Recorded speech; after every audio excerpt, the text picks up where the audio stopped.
again, Jessica. Welcome back to GD on Language Arts. I'll be leading you through Chapter 5. If any time you feel like you need to pause the video, please feel free to do so. You can always return back to where you last left off in the video. This program was designed to follow along with the textbook. Therefore, if you're ready to begin Chapter 5, let's get started. I hope I can keep your attention.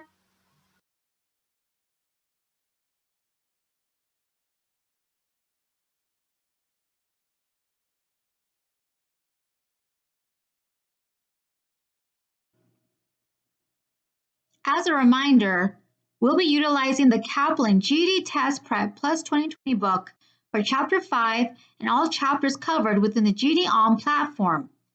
You can find links below to purchase the book at your local stores or online.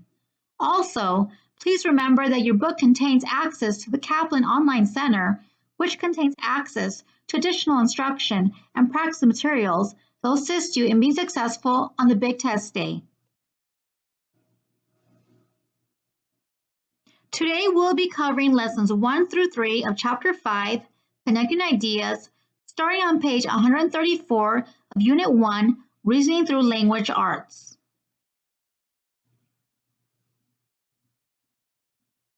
All right, everyone, we're going to start with our first lesson, Organize Ideas into Paragraphs. Let's go ahead and get started. Let's start by discussing paragraphs and how they are constructed. A paragraph is defined as a group of sentences that have or relate to one main idea. Having sentences in a single paragraph that do not relate to the same main idea leaves the paragraph to sound disorganized and the writer's meaning to be unclear. Let's take a peek at examples of two different paragraphs, one of which is an incorrect way to write a paragraph, and one of which is correct.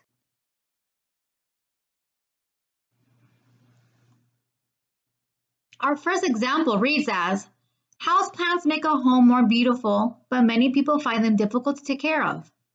I water my houseplants once a week. There are many different kinds of houseplants. If you are buying a houseplant as a gift, consider how much light the person's home gets. As you can see from this paragraph, each sentence relates to the topic of houseplants through different lenses and means.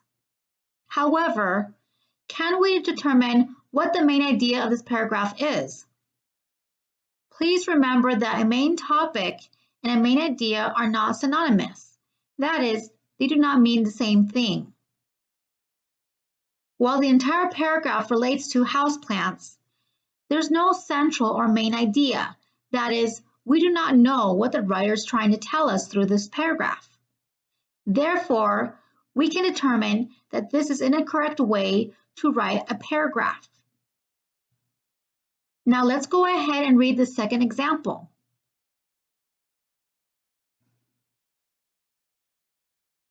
The second paragraph reads, houseplants need help to adjust to a new environment. Your home is probably less bright and humid than a greenhouse or plant store. Therefore, when you get a new house plant, keep it near a south-facing window at first. Move away from the light over a period of 4 weeks.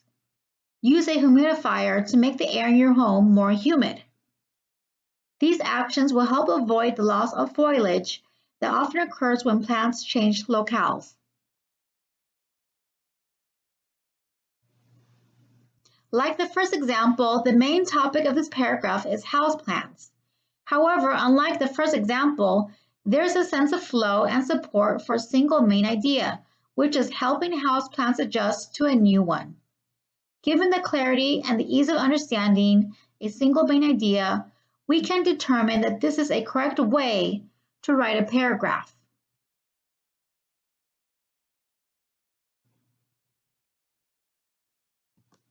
As mentioned previously, each paragraph should have one main idea.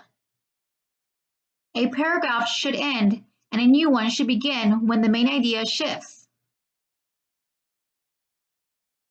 At times, it will be necessary to break long paragraphs into 2 or more paragraphs if possible. On the other side of the coin, short paragraphs related to the same main idea should be joined. Let's look at a paragraph example and determine where it is appropriate to split the paragraph.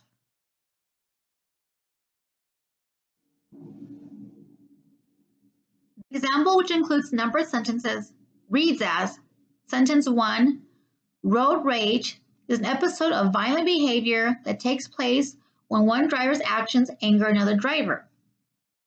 Sentence 2, young males are the most likely to lose their cool on the road. Sentence 3, most road rage incidents take place during rush hour when people often get frustrated. Sentence 4, warm weather is another factor in road rage. Sentence 5, if you're a victim of an aggressive driver, try to stay calm. Sentence 6, don't react or make eye contact. Sentence 7, try not to brake or swerve in retaliation. Sentence 8, these actions will only infuriate the other driver, and you might lose control of your car. We can see that the main idea of the paragraph relates to road rage and that each sentence describes it in a different fashion. However, after reading it, it is obvious that sentences 1 through 4 relate to what road rage is and how it takes place. However, sentences 5 through 8 relate on how to handle road rage. While the main topic, not idea, of road rage is mentioned throughout, the main idea changed from sentence 4 to sentence 5. Thus, a new paragraph should have been started with sentence 5.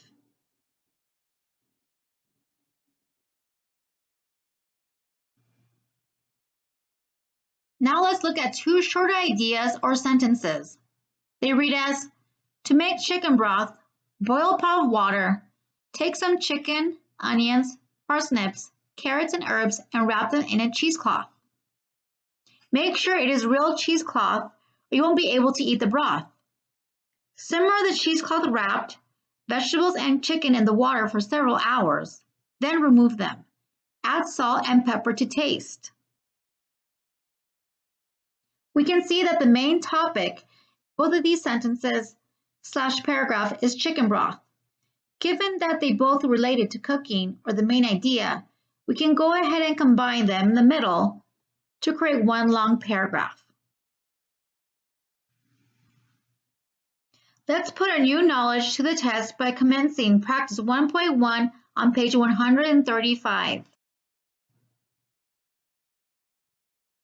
For our first practice, we're going to read each group of sentences and determine if there is a main idea, which we're going to then underline. If there's no main idea, we'll write no MI. The first question reads, the pharmacist at the local drugstore is very helpful. She can always get the medicines we need. She arranges deliveries of our prescriptions when we're sick. When we don't have money, she lets us pay the next time. Many people have written to thank her. Given this paragraph, can we determine if there's a main idea? After reading the paragraph, it is clear that each sentence relates to what the pharmacist offers to her clients. There's a consistent flow of sentences which all relate to one another. We can determine that the main idea of this paragraph is that the pharmacist is very helpful. We're now going to move on to the next example, question 2. The instructions are the same. The paragraph reads as, keep your toolbox well equipped, and you'll always be able to make home repairs. Common home repairs include replacing lighting fixtures and fixing furniture. The community center offers a class on the subject. You can pay someone to do the home repairs. This paragraph clearly goes all over the place, which is obvious even upon reading it. It goes from speaking about a toolbox to common home repairs, to then speaking about classes and ending with paying others to do home repairs.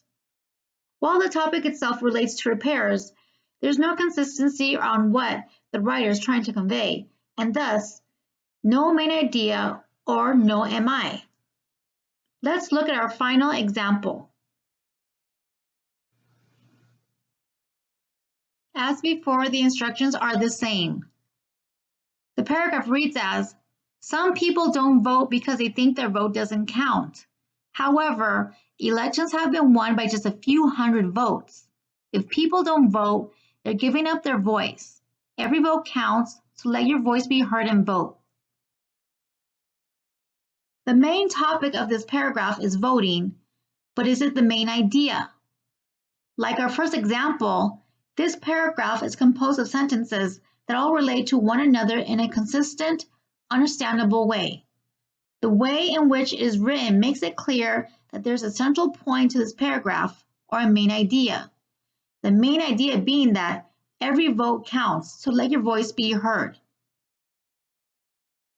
At this time, please feel free to pause the video and complete questions 4 through 7 on your own. Click play when you're ready to continue.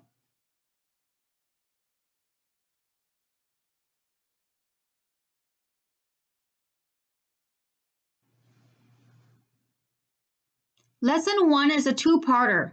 We're now going to move on to the latter half of the lesson. A topic sentence is meant to state the main idea of a paragraph in a clear fashion. Given its pivotal role, it is important that each paragraph have a topic sentence. A topic sentence typically appears at the start of the paragraph, although it may still appear elsewhere in the statement.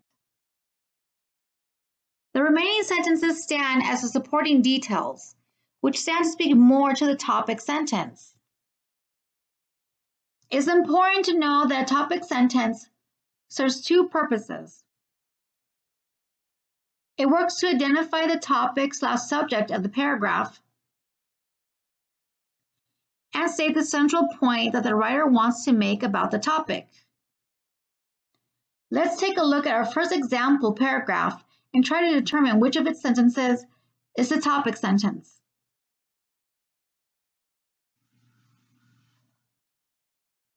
The paragraph reads, we need to do more to stop the problem of graffiti in our neighborhood. Recently, several bus stops and exterior walls in many buildings have been defaced with unsightly graffiti. The neighborhood is fast becoming a much less desirable place to live. As a result, prospective renters feel frightened and look elsewhere. It's important to remember a topic sentence should not be too specific or too general. If it is, the overall point will be lost. A topic sentence more or less sets the stage for the remainder of the paragraph, so that the rest makes sense and makes a clear point. As we can see, the paragraph itself describes graffiti through different lenses. The paragraph is meant to depict the repercussions of graffiti in the neighborhood, but what sentence sets the stage for this? Given the clarity and statement of the first sentence, we can determine that it sets the stage for the remainder of the paragraph. Therefore, it is the topic sentence.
In similar fashion, an essay should have a main idea statement that states the main point of the entire essay. A main idea statement expresses the main point of all paragraphs in an essay. Let's now take a look at this through an example.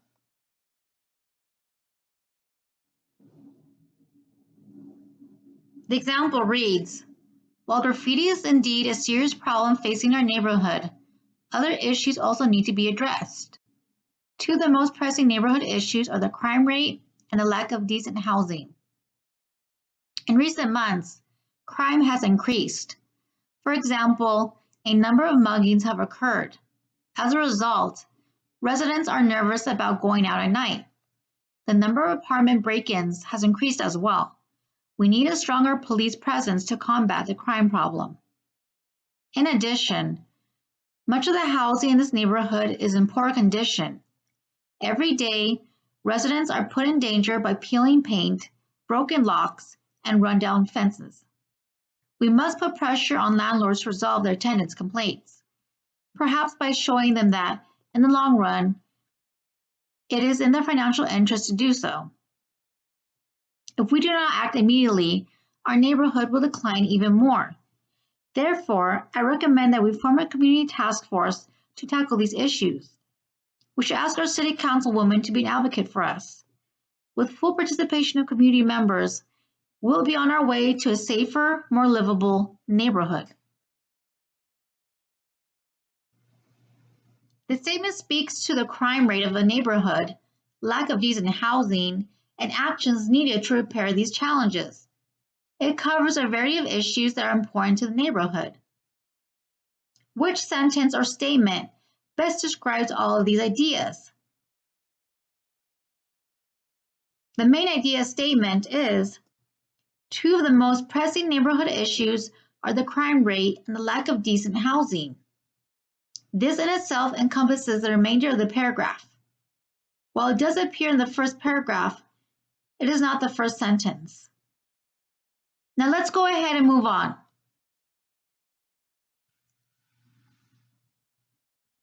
Now that we learned more about topic sentences and main idea, let's go ahead and start practice 1.2 together, found on page 137. The first question instructs us to write topic sentences for each of the following paragraphs.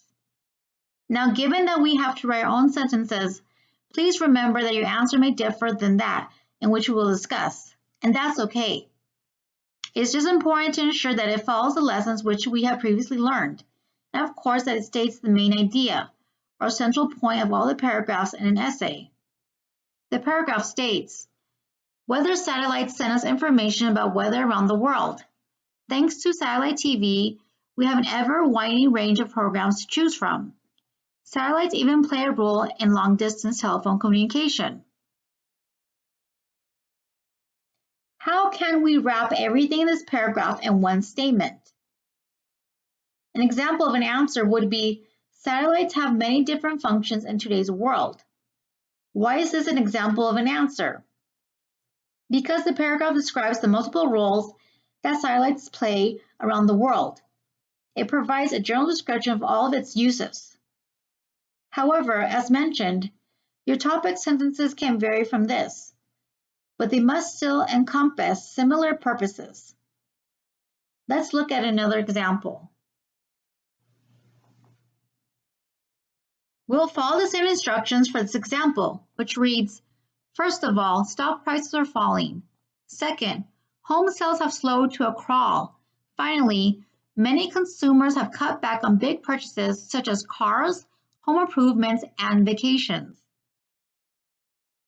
It appears that what the writer is trying to convey here is that stocks are falling, home sales have slowed, and overall that consumers have held back from making large purchases.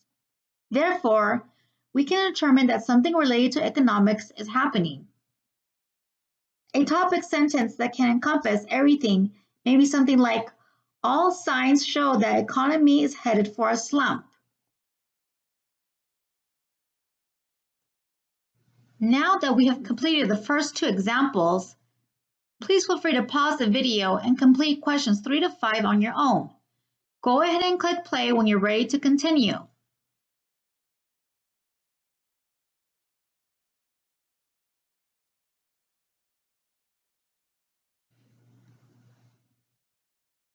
All right, lesson 1 was a long one, but now let's go ahead and cruise to lesson 2, use logical order and relevant ideas.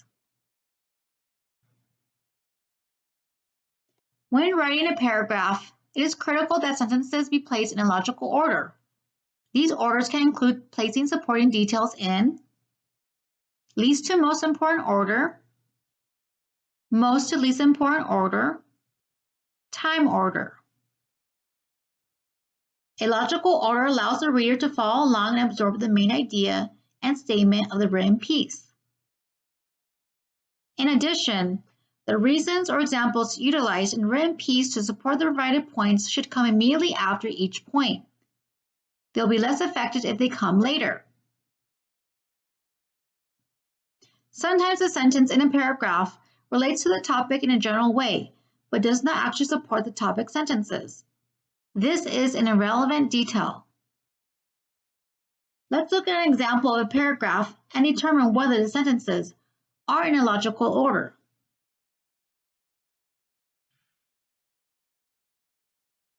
The paragraph states, to clear a clogged drain using a plunger, fill the sink with enough water to cover the plunger cup. Put petroleum jelly on the rim of the cup to form a tight seal. Before you begin, check to make sure that the plunger suction cup is big enough to cover the drain. Block the sink overflow with rags. Plunge 15 or 20 times. Now as a reader, does this paragraph make sense to you? While it may seem like a series of instructions, we can determine that it is not in order, not only by reading it, but also by context clues. For example, the third sentence begins with, before you begin. This statement is something that should be stated at the beginning of the paragraph, not the middle. While this paragraph does provide sentences, it does not list them in the proper order. Therefore, we can determine that the sentences are not in time order. Let's look at another example.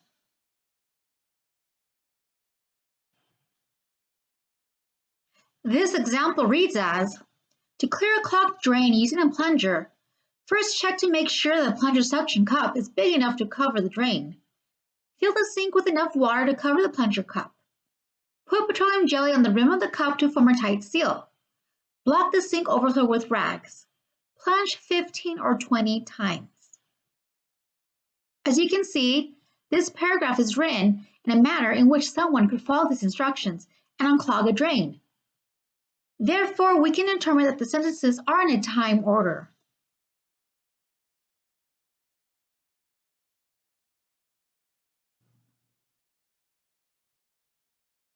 To make a point in a statement, reasons and examples should be used to support your points and should come immediately after making each point.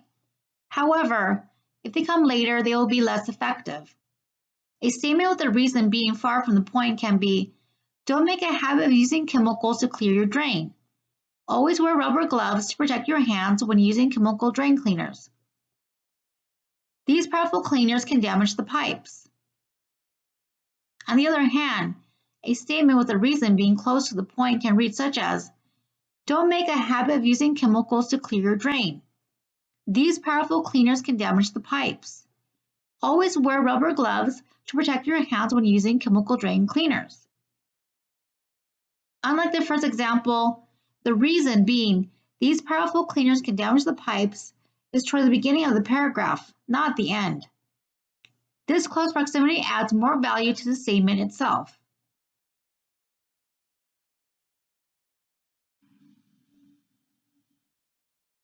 Sometimes a sentence in the paragraph can relate to the topic in a general way, but may not support the topic sentence. This type of sentence or statement is called an irrelevant detail. Let's read our example and try to determine which of these sentences does not support the main idea, or in other words, which sentence is irrelevant. The example reads, in many cultures, blonde is considered a desirable hair color. Perhaps blonde hair is valued because few people are naturally blonde. The practice of bleaching one's hair blonde is very old, dating back to ancient Roman times, and it continues to be popular today. My sister dyed her hair last year. A number of hair bleaching products are sold in drugstores and supermarkets. While the overall topic is about hair, the sentence that states, my sister dyed her hair last year, is irrelevant and adds nothing to the oral statement.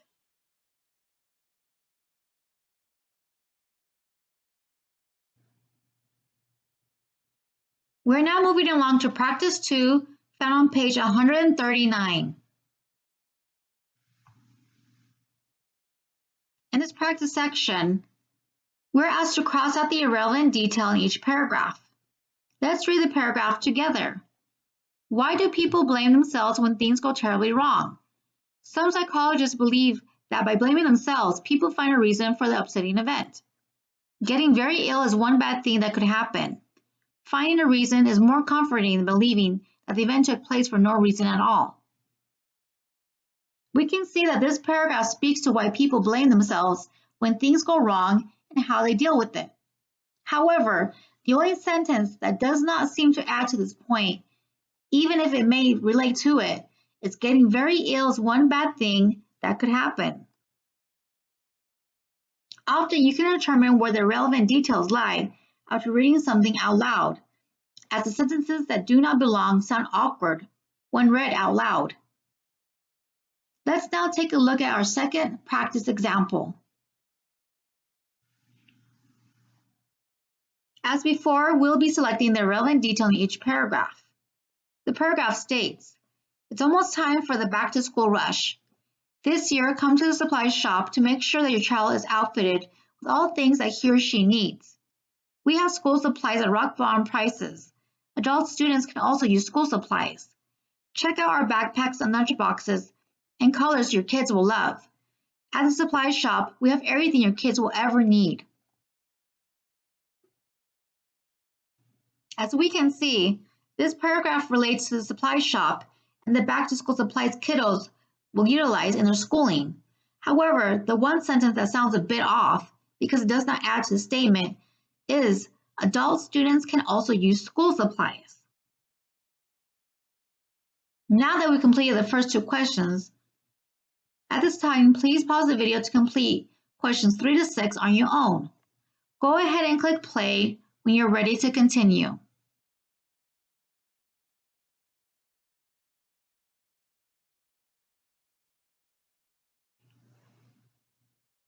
Okay, everyone, we are on our final lesson for the day.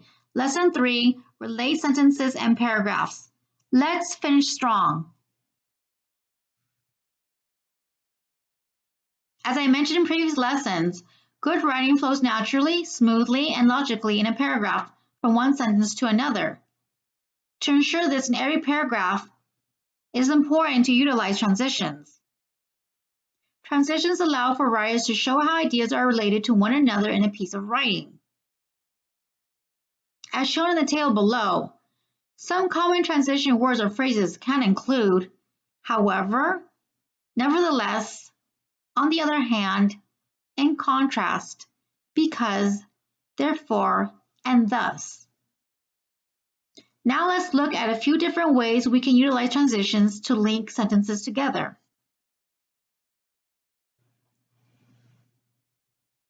Sentences can be linked through transitions in different ways. We can begin a second sentence with a transition by following it with a comma, such as, Raquel has many hobbies, for example, comma, she paints furniture and sews clothes.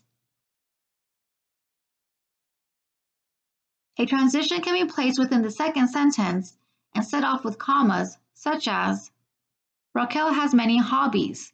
She paints furniture, comma, for example, comma, and sews clothes. Lastly, two sentences can be combined into one by placing a semicolon before the transition and a comma after it, such as, Raquel has many hobbies, semicolon. For example, comma, she paints furniture and sews clothes.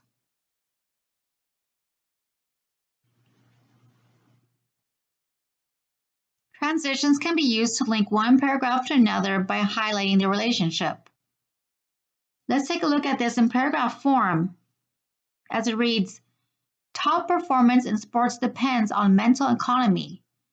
Mental economy involves focusing the mind on the task at hand. When athletes think too much about what they're doing or worry about the outcome, they interfere with the communication between the brain and the muscles. In addition, athletes must strive for physical economy. Although athletes put forth a tremendous amount of effort, they must take care to pace themselves in order to conserve energy for the end of the event.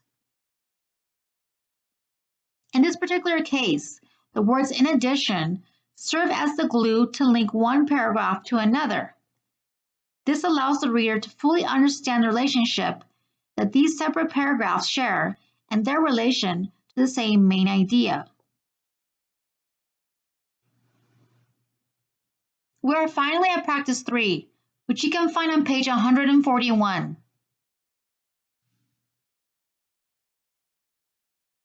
Practice 3 asks us to rewrite each pair of sentences using a transition from the chart on page 140. Change the punctuation if necessary. Our first pair of sentences are, our marketing efforts need to be enhanced. We will soon begin another marketing initiative. While they will relate to marketing, how can we bring them together so that we can show their relation? One example of how to do this might be, our marketing efforts need to be enhanced. Therefore, we'll soon begin another marketing initiative. Now remember, the manner in which you rewrite the pair of sentences may differ from the example, which is okay. There are numerous ways to combine sentences. You can see from our previous slides, there are numerous transition words/phrases that can be utilized. Therefore, your answer may look a little different than this one. Let's go ahead and move on. Okay, so the same instructions apply in this example. Our second pair of sentences are, sales representatives say their jobs are extremely demanding. The salary is attractive. In this case, we can combine the sentences by using the transition word however, which is used to compare or contrast two things. Therefore, an example answer can be, sales representatives say that their jobs are extremely demanding. However, the salary is attractive. Again, do not worry if your sentence rewrites are different than the example. That's okay. It just has to make sense. At this time, please feel free to pause the video to complete the remaining practice questions 3 to 7. Click play when you're ready to continue.